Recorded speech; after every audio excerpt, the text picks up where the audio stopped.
Study PCS में आप लोगों का स्वागत है। मेरा नाम है शुभम सौरभ और आप देख रहे हैं स्टडी पीसीएस। रोहिंग्या क्राइसिस और विराथू के रोल के बारे में आज हम लोग बात करने वाले हैं। इस वीडियो के अंदर हम लोग रोहिंग्या क्राइसिस, विराथू की भूमिका और 969 मूवमेंट से जुड़ी हुई जानकारी हम हासिल करेंगे। इस वीडियो को कवर करने का उद्देश्य है रोहिंग्या क्राइसिस की वजह से जो भारत के नॉर्थ ईस्ट स्टेट में जो सोशल हार्मोनी और इकोनॉमी पर जो प्रभाव पड़ा उसके बारे में जानना, इंडियन सोशल मीडिया पर इन दिनों विराथू को लेकर जो वीडियो ट्रेंडिंग हो रही है, इन सभी कारणों से हमें रोहिंग्या क्राइसिस और विराथू के बारे में जानना जरूरी हो गया है। इन सबों से पहले हमें म्यांमार के बारे में कुछ बेसिक जानकारी रखना जरूरी है। म्यांमार में तकरीबन 100 एथनिक ग्रुप्स हैं। भारत, बांग्लादेश, चाइना, लाओस और थाईलैंड के साथ वो अपनी सीमाएं साझा करता है। कैपिटल जो उसकी है नैपिडॉ है। करेंसी जो है उसकी बर्मीज कायात है और उसकी पॉपुलेशन 2017 की जनगणना के अनुसार 54 मिलियन है। आसियान का सदस्य 1997 में बनता है और एरिया के लिहाज से वो दुनिया में 39वें स्थान पर आता है। अगर वहाँ के रिलीजन की बात करें तो बुद्धिज्म वहाँ 89.2% है, क्रिश्चियनिटी 5%, इस्लाम 3.8% है। सबसे पहले हम जानते हैं विराथू कौन है। असीन विराथू का जन्म 10 जुलाई 1968 को मांडले डिवीजन बर्मा के अंदर होता है। 14 वर्ष की अवस्था में ये मॉन्क बन जाते हैं और ये leader of saving Myanmar movement से जुड़ जाते हैं। Leader of saving Myanmar movement है जो रोहिंग्यास मुस्लिम से उनके अगेंस्ट ये मूवमेंट था, जिसमें ये क्लेम किया जाता था कि जो रोहिंग्यास मुस्लिम है उनकी वजह से म्यांमार के अंदर जो बुद्धिस्ट है उनके कल्चर को, उनकी लोगों को काफ़ी ज़्यादा इससे बैडली अफेक्ट करता है। विराथू का ओपिनियन रोहिंग्यास को लेकर के क्या है? ये कहते हैं, you can be full of kindness and love but you can't sleep next to a mad dog. Wirathu said, referring to a Muslim, if we are a weak he said our land will become Muslim. ये कहते हैं कि हम अगर कमज़ोर पड़ते हैं तो हमारा देश भी एक दिन मुस्लिम देश के में बदल जाएगा, जिस तरीके से इंडोनेशिया बदल गया। ये कहते हैं कि आप प्यार और दया से भरे रह सकते हैं लेकिन आप एक पागल कुत्ते के सामने नहीं सो सकते। इनकी चिंताएं हैं म्यांमार के जो बुद्धिस्ट हैं उनके विश्वास को लेकर के, उनके कल्चर को लेकर के, कि कहीं इस्लाम का यहाँ पर फैलाव होने की वजह से कहीं इनके कल्चर खत्म ना हो जाए। यह भी क्लेम करते हैं कि जो मिडिल ईस्टर्न फोर्स से, खासकर सऊदी अरेबिया, यूएई जैसे देश, ये रोहिंग्यास मुस्लिम को फंड देते हैं ताकि वो एक्सट्रीमिस्ट ग्रुप जो यहाँ की है रोहिंग्यास की, वो मिलिट्री एक्शन ले सके, वो टेरराइज कर सके जो बुद्धिस्ट हैं उनको।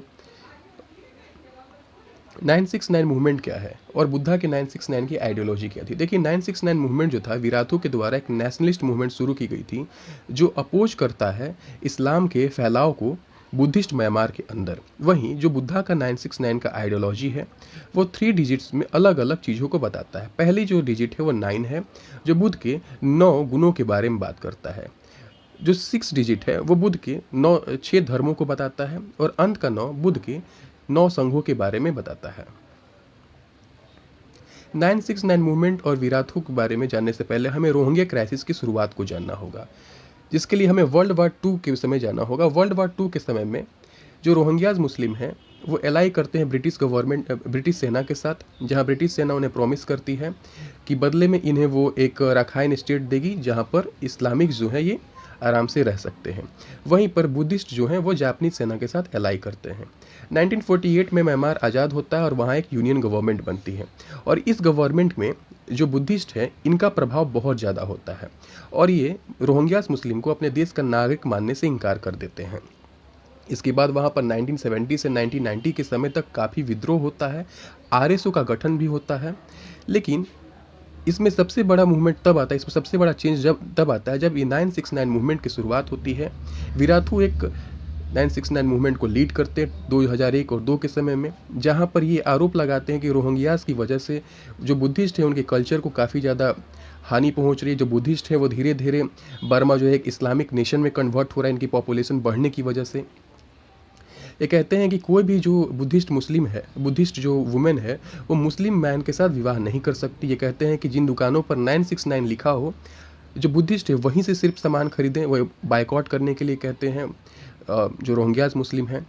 इन सभी की वजह से कई बार वो रैली करते हैं और कई बार हिंसक झड़पें भी वहाँ होती हैं, जिसके बाद इन्हें 2003 में 25 सालों की सज़ा सुनाई जाती है। हालांकि 2012 में यह कुछ और पॉलिटिकल प्रिजनर्स के साथ छूट भी जाते हैं। यहाँ पर आप म्यांमार का क्षेत्र भी देख रहे होंगे। म्यांमार किस तरीके से भारत, चाइना, लाओस, थाईलैंड और बांग्लादेश के साथ अपनी सीमाएं साझा करता है। येलो कलर में आप रखाइन स्टेट को देख रहे हैं, जहां पर मुस्लिमों की आबादी, रोहिंग्याज मुस्लिम की आबादी सबसे ज़्यादा है। 31 लाख की आबादी में रोहिंग्याज की मेजोरिटी को बहुत ज़्यादा थी। जेल से छूटने के बाद विराथू एक एंटी रोहिंग्या स्पीच देते हैं। बहुत सारे फेसबुक पर वो कम्युनल हेट फैलाते हैं, बहुत ज़्यादा स्पीचेस देते हैं रोहिंग्यास के खिलाफ। इन सबों की वजह से जो बर्मा में जो मेजोरिटी है बुद्धिस्ट की, उन्हें अपना रोल मॉडल मानती है। गवर्नमेंट की भी इनडायरेक्टली सपोर्ट मिलती है, क्योंकि गवर्नमेंट भी वहाँ की इन्हें अपने देश का नागरिक मानने से इनकार करती है। 21 जुलाई 2013 को इनके ऊपर हमला होता है एक रैली के दौरान, जहाँ पर ये बच तो जाते हैं, लेकिन 5 लोग वहाँ घायल हो जाते हैं। इसके बाद विराथू क्लेम करते हैं कि इनकी हत्या करने की साजिश जो है मुस्लिम एक्सट्रीमिस्ट करते हैं, ताकि इनकी आवाज़ को दबाया जा सके। उसके बाद 2012 में वहाँ के प्रेसिडेंट, उस समय के प्रेसिडेंट थेन सेन एक कंट्रोवर्शियल प्लान लाते हैं। यूएनएचसीआर को एक लेटर लिखते हैं कि हम रोहिंग्यास को अपने देश का नागरिक नहीं मानते। कोई भी देश या यूएनएचसीआर चाहे तो इन्हें अपने पास ले सकता है, और कोई दूसरा देश चाहे तो अपने देश का इन्हें नागरिक बना सकता है। हालांकि यूएनएचसीआर इसे रिजेक्ट भी कर देता है, लेकिन इस कंट्रोवर्शियल प्लान के सपोर्ट में विराथू रैलियां करते हैं 2012 में। इसके बाद वहाँ का माहौल काफ़ी ज़्यादा ख़राब हो जाता है, और 20 मार्च 2013 को वहाँ पर एक मुस्लिम गोल्ड शॉप ऑनर होता है, उसकी वाइफ होती है, और 2 मुस्लिम एम्प्लॉय होते हैं। एक बुद्धिस्ट कस्टमर को असॉल्ट करता है, उन्हें मारता है, उन्हें पीटता है, जिसके बाद वहाँ पर दंगे शुरू हो जाते हैं। और 20 से 22 मार्च 2013 के बीच वहाँ पर 40 लोग इन दंगे में मारे जाते हैं, 61 लोग घायल हो जाते हैं, और उस मुस्लिम गोल्ड शॉप ऑनर को वहाँ पे हिरासत में बाद में ले लिया जाता है। 2013 के अगस्त तक ये दंगा इतना बढ़ जाता है कि 6,40,000 से ज़्यादा लोग रोहिंग्या स्टेट को छोड़कर जाना पड़ता है, और 6,700 से ज़्यादा मुस्लिम जो है इसमें मारे जाते हैं। द गार्जियन की रिपोर्ट आप यहाँ पर देख रहे हैं। इसके बाद उसी शाम लोकल बुद्धिस्ट मॉन्क होते हैं जो इसमें इन्वॉल्व भी नहीं होते, उन्हें 6 मुस्लिम यूथ पकड़ लेते हैं और उन पर पेट्रोल छिड़ककर उन्हें आग लगा देते हैं, जिसके जवाब में बुद्धिस्ट मॉब इकट्ठा होती है एक इस्लामिक बोर्डिंग स्कूल के आसपास, जहाँ पर वो 32 जो युवा छात्र होते हैं और जो 4 टीचर होते हैं, उन्हें चैन से पत्थर से मार मार कर उनकी हत्या कर दी जाती है। इसमें जो म्यांमार की जो पुलिस है उस पर भी काफ़ी ज़्यादा संदेह होता है, क्योंकि वो बहुत एक्टिव इस चीज़ को नहीं निपटती है।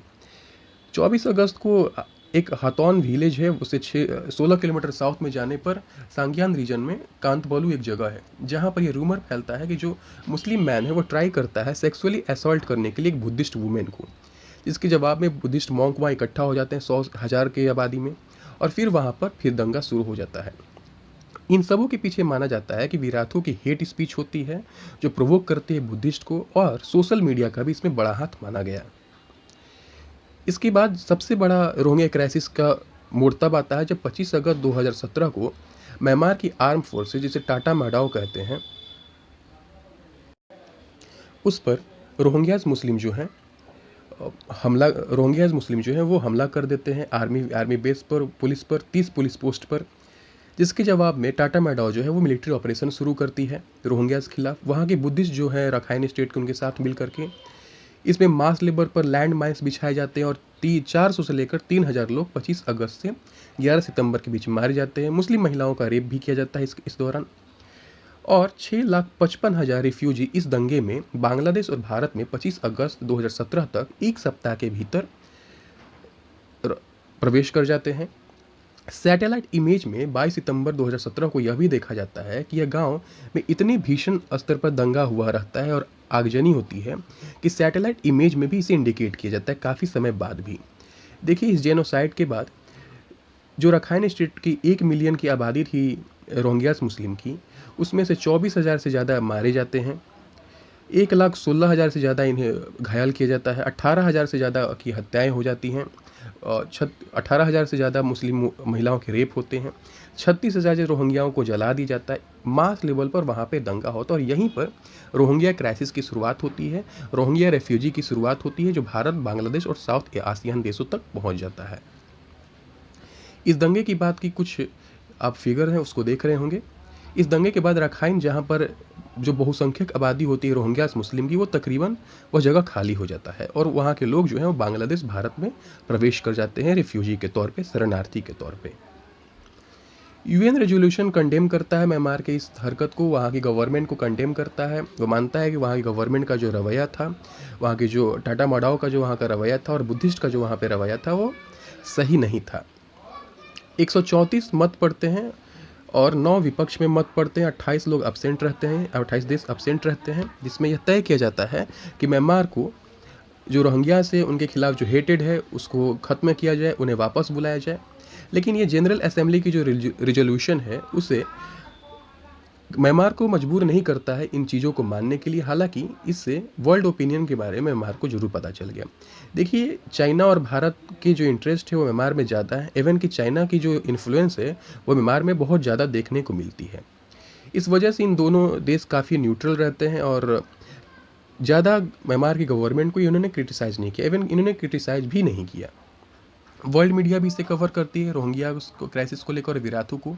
टाइम्स मैगजीन अपने फ्रंट पेज पर ही the face of Buddhist terror के नाम से विराथू की फोटो छापता है। अल जजीरा भी इसे खबर लेकर छापता है और कुछ पुस्तकें भी इस पर लिखी जाती है, खासकर फ्रांकिस वेट की लिखी गई म्यांमार्स एनिमी विद इन, ये काफ़ी फेमस बुक है। Rohingya the sold dream Mumtaz Musa के द्वारा, Aziz Ibrahim the Rohingyas inside Myanmar's hidden genocide और द रोहिंग्या क्राइसिस, ये बहुत फेमस बुक है। उम्मीद करता हूँ आपको यह चैनल पसंद आया हो। पसंद आया तो लाइक करिए, शेयर करिए, सब्सक्राइब करिए और हमारे साथ बने रहिए। धन्यवाद।